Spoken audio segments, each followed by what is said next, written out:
by extension, in the life of our people. Nothing of this magnitude has been done in the history of Nigeria, pre or post independence. Today is the day that very holistic reform that we have been asking for, some of us have been practicing as professionals for more than 2 decades. And we seem to be speaking to ourselves, or nobody was listening. It became very frustrating. We see the potential of the country and what was possible, but we're being held down by old laws, by laws that were anti-businesses, that were counterproductive all over the place. And having the courage to bring all of it together and put that reform through at this time is truly, truly commendable. And I'd like to say congratulations to all Nigerians. Now, these reforms are not about raising more taxes. I think people get it wrong. A lot of people, including analysts and commentators, will say, oh, where are they going to get the more taxes from? Nigerians are poor. This is exactly trying to relieve people of the burden of taxes. These tax laws, they are now laws, are pro-poor in particular. More than 1/3 of workers in both the private and public sector will now be exempted completely from PAYE. They will not have to pay personal income tax. Small businesses, over 90% of small and micro nano businesses, will no longer have to worry about paying corporate income tax or charging VAT or even deducting withholding tax or paying PAYE for their employees. What this means is that there will be more money in the hands of the ordinary Nigerian to take care of their daily needs. In addition to that, these laws also provide what we call zero rate of VAT on essential consumption. What does it mean? It means any traces of VAT in food, in education, in medical and health care is now removed completely. So we should see prices of those items come down. In addition to that, transportation, accommodation and housing is exempt from VAT. Our analysis, which was very clear, is that these items collectively account for more than 80% of where Nigerians spend their money. That's a huge relief for them. We also have provisions in those laws to help us improve efficiency. Efficiency in how we collect taxes, and also efficiency in the transparency of reporting the taxes we collect, which we expect should then be linked to how those taxes are utilized for the purpose of the people. This is really revisiting the social contract between the government and the people. In addition to that, these laws will promote Nigeria in terms of competitiveness. It's harmonizing the taxes that companies have to pay, reducing the burden of those taxes, and removing distortionary tax waivers and incentives. Because what has been happening is that if you are a very honest person doing your legitimate business and you don't know anyone, you will struggle because your colleague or your competitor who is well connected gets all manners of waivers that you don't have access to. That has been taken care of. There is now transparent incentive regime, reducing discretion and subjectivity, and it's available to anyone once the conditions are met. We also have provisions that speak to wasteful incentive generally, including how do we address tax evasion. This is another very important point. If you have two people doing business, one person is paying their taxes correctly and honestly, the other person is evading their taxes and paying bribe wherever they can find anyone. What we are essentially doing is we are incentivizing the tax evader and we are discouraging the compliant taxpayer. That is not a sustainable way of building a society. These tax laws also address that because it's going to make tax evasion now more expensive while simplifying voluntary compliance. This is how we can build a society we can all be proud of. Of course, if you allow me to continue, there are a lot of other issues that I'm excited to start talking about them. But I think what is most important is to remind ourselves that why this event of today is so important, the journey is just beginning. Writing the law, no matter how beautiful, no matter how transformative, no matter how innovative, means nothing if if it is not properly implemented. So we are mindful of that. We are not going to relax. Mr. President has given us the charge that now is the time to move to implementation. And we are ready. We are prepared. It is not something we can do alone, even from the government side. It is something we have to do collectively. Private sector, public sector, civil society, professional bodies, tax consultants, everyone, including our international partners who mean well for Nigeria. This is a time to implement with sincerity, laser focus, and with purpose, so that when we look back in another 1 or 2 years, 3 years, 5 years, 10 years down the line, we'll say, yes, we came together as a people and did the right thing for our country. May God bless Nigeria.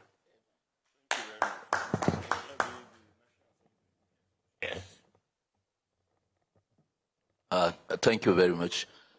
I think I will use this opportunity to extend the nation's appreciation to Mr. President for having the courage to first think of the amendments that he brought and also putting those bills as they are and bringing them to the National Assembly.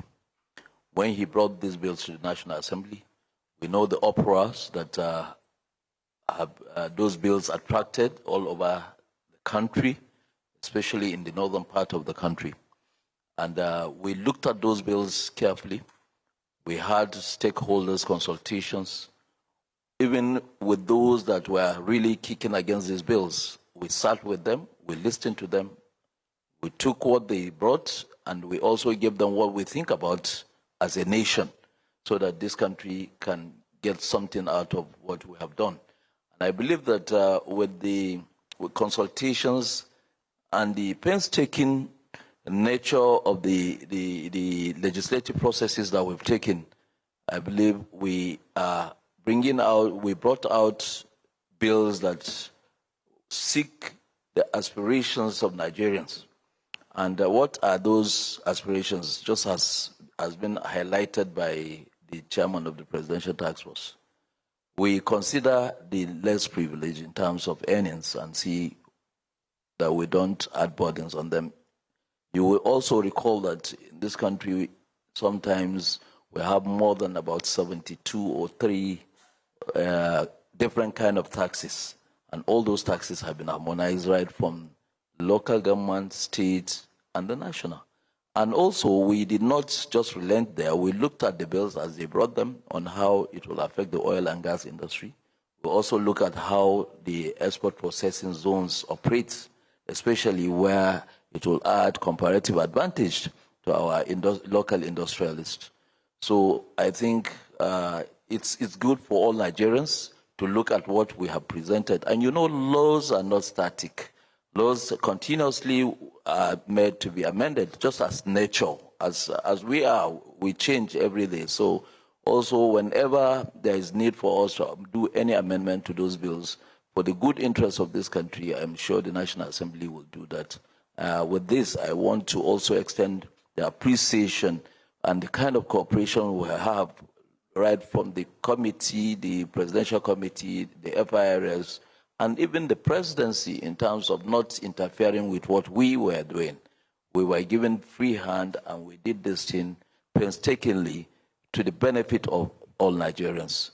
And over time with the implementation, we will continue to do our constitutional role of oversighting the agencies to see that they are doing the right thing.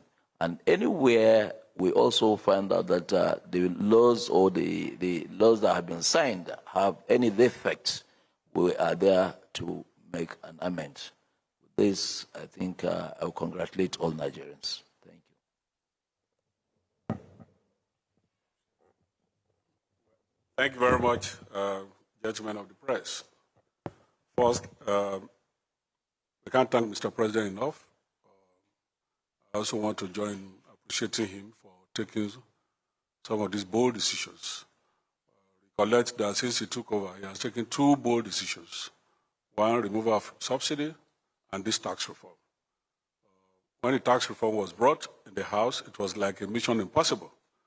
And we thank God with the cooperation of all Nigerians, including the governors. And of course, particularly from the House of Rep, I want to express appreciation to Mr. Speaker for allowing us to take our time to do the needful. I think that when the subsidy was removed, the Nigerians who felt the pain, we also realized that the subnationals, the states and the local governments, are now getting triple of what they used to get. I want to also say boldly that with this tax reform, which has no bearing with increase in taxes, it's just covering more loopholes and taxpayers. And then, of course, giving Nigerian Revenue Service, the capacity to use software, ICT, and all, so that all of us will be in the tax net, majority of us, rather than so that we can have our GDP to tax to be higher than what it is now. For me, I think that at the end of the day, by next year, when this thing starts to roll in, the subnationals again should be expecting an increase in their monthly revenue, which we know that it should be to the benefits of Nigerians at their various homes and local governments. All we can say is to say thank Nigerians, especially the media, for also giving us the coverage that it deserved during this process that we went through. It took us over 10 months to get to where we are. And I'm sure Nigerians will be better for it. Thank you, and God bless you. Thank you very much. Please, we'll take, because of 2 questions. Lasisi. I've called Lasisi. Anyone else? The ladies aren't asking any question today? Answered. Lasisi. Yeah, please, I take note of the fact that you said no questions, because very clearly the controversies are behind us. But since Lasisi wants to ask a question, we can take his question and then wrap up for the afternoon. Thank you. Based on best practices globally, because when you have this kind of change, it takes time for all the stakeholder, participants, operators, and even the regulator to change the system. So with the magnanimity of the National Assembly, Mr. President, so the effective date will be January 1st, 2026 by the special grace of Almighty God. So we have full 6 months for both sensitization, planning, and also considering the fiscal year of the government. Because when you have this kind of change, it's not what you do mid-year. Because the application of law is better you start from the beginning of the year. So effective dates, by God's grace, will be 1st of January 2026.